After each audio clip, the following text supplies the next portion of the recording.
Assalamualaikum warahmatullahi wabarakatuh. Alhamdulillahirrabbilalamin. Pada hari ini kita masih diberi kesempatan untuk belajar pelajaran fikih pada pelajaran 2 sholat jamak dan qashar. Sebelumnya Miss mohon maaf ada kesalahan teknis. Ternyata ketika Miss upload itu suaranya untuk kelas 2 ya.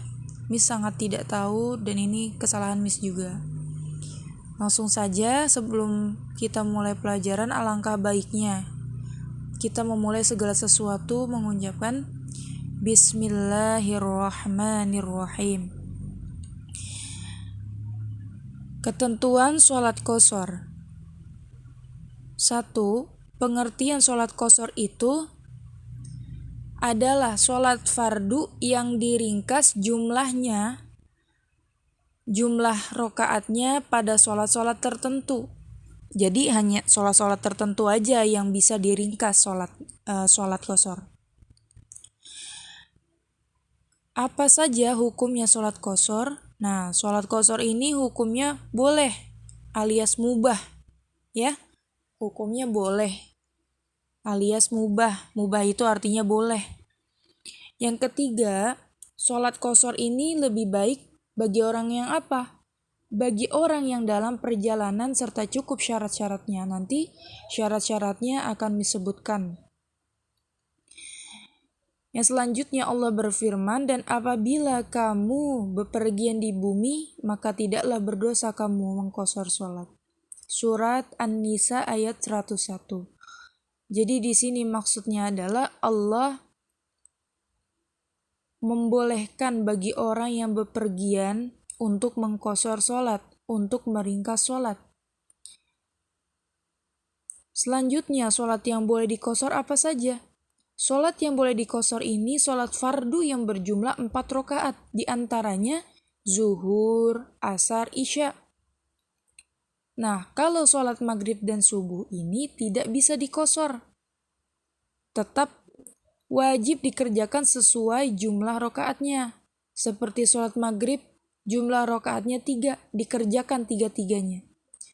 Seperti sholat subuh, jumlahnya 2, dikerjakan 2-2-nya, 2 rakaatnya. Nah, kalau zuhur, asar, isya berjumlah 4 rakaat, seperti sholat zuhur diringkas menjadi 2 rakaat, sholat asar diringkas menjadi 2 rakaat, sholat isya juga diringkas menjadi 2 rakaat. Selanjutnya, syarat sah sholat qashar. Kalau sholat qashar kita mau sah, harus memenuhi syarat. Apa saja sih Miss syaratnya? Syaratnya, perjalanannya yang dilakukan minimal berjarak 3 farsakh. 3 farsakh ini berjumlah sama dengan 80,64 km. Kalian bisa cek ya lewat Google Maps. Sekarang kan zamannya canggih tuh. Kalian bisa jadi tahu jaraknya semana.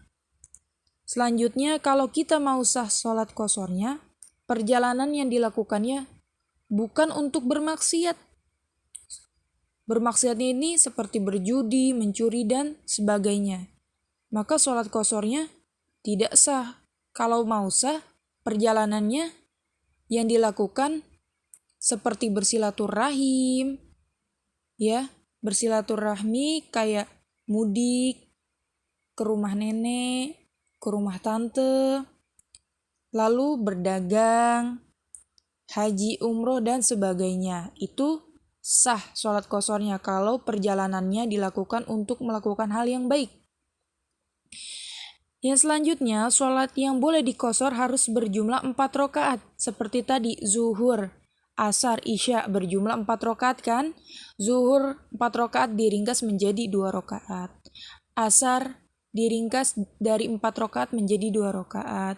Begitu juga isya. Yang selanjutnya, berniat qashar ketika takbiratul ihram. Nanti Miss akan kasih tahu bagaimana niat qasharnya. Yang kelima, Tidak bermakmum kepada orang yang bukan sholat qashar atau biasa. Maksudnya kalau kalian ketika beristirahat di suatu masjid,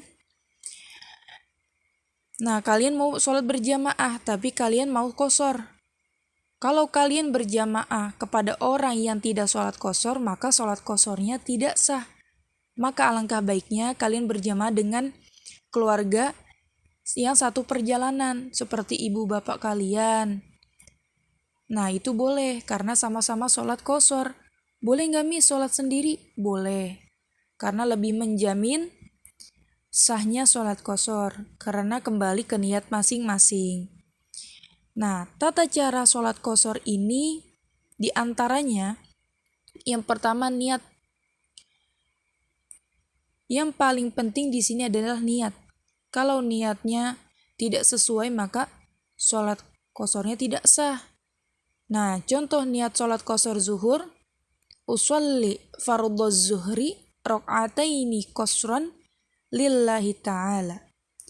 Niat qashar sholat asar, usolli fardhal asri rakaataini qashran lillahi ta'ala.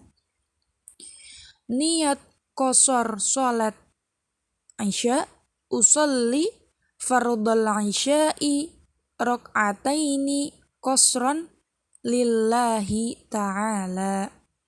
Sehabis niat takbiratul ihram, Allahu Akbar.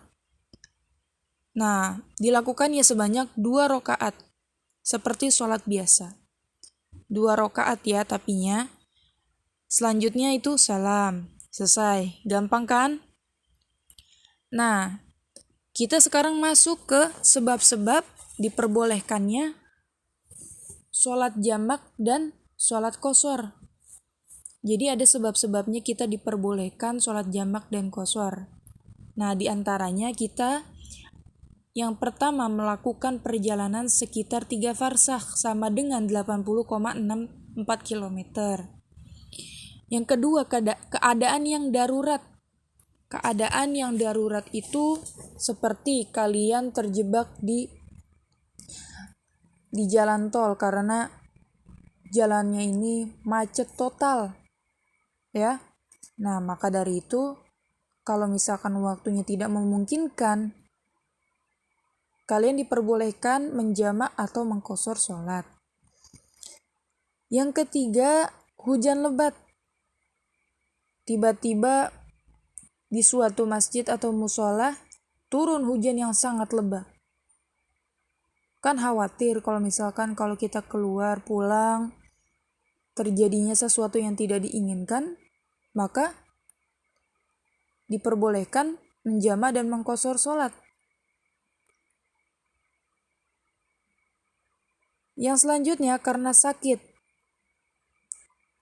Nah, kalau kalian ketika ditimpa penyakit yang sangat berat, ya, tapi nauzubillah ya, ditimpa penyakit yang sangat berat, sewaktu-waktu ini kalau misalkan sakitnya parah, tidak kuat fisiknya, nah diperbolehkan menjamak dan mengqashar sholat. Yang kelima adalah takut. Misalnya kalian merasa takut, merasa terancam kalau kalian keluar melakukan aktivitas di luar. Takut karena ada terjadinya bencana alam dan sebagainya. Ini boleh menjamak dan mengqashar sholat. Yang terakhir adalah kepentingan yang mendesak. Kepentingan yang mendesak ini ada beberapa contoh kepentingan yang mendesak yang akhirnya kalian kesulitan melaksanakan sholat. Ya, melaksanakan sholat yang seperti biasanya. Tapi ini diperbolehkan, namun